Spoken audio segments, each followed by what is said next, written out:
السلام عليكم، مرحبا بكم في كأس الأمم الأفريقية المقامة بدولة المغرب 2025. أول مباراة معانا ما بين الجزائر ونيجيريا. الجزائر ونيجيريا، المباراة مقامة بتاريخ السبت 10/1/2026. القناة الناقلة هي بين سبورت واكس 1. توقيت المباراة الساعة 5 مساء بتوقيت المغرب والجزائر وتونس. الساعة 6 مساء بتوقيت جمهورية مصر العربية والسودان وليبيا.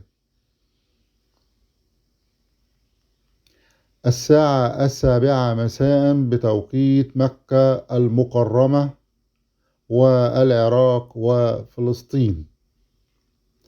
الساعة 8 مساء بتوقيت دولة الإمارات وقطر والبحرين.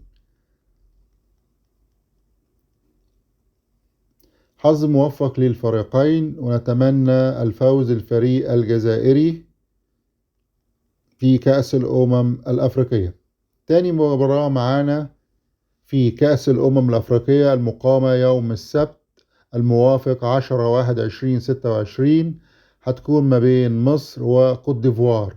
المباراة مقامة ما بين مصر وكوت ديفوار. القناة الناقلة للمباراة قناة بين سبورت ماكس 1. توقيت المباراة مقامة الساعة 8 مساء بتوقيت المغرب والجزائر وتونس.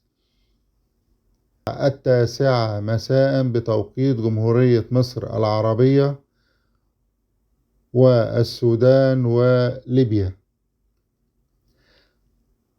التوقيت الساعة 10 مساء بتوقيت مكة المكرمة والعراق وفلسطين.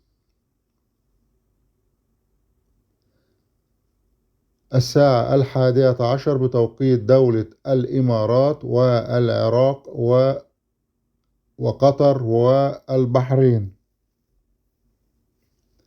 حظ موفق للفريق المصري، ونتمنى له الفوز على الفريق كوت ديفوار. برجاء تشير الفيديو لانتشار قناتكم، وشكرا لكم.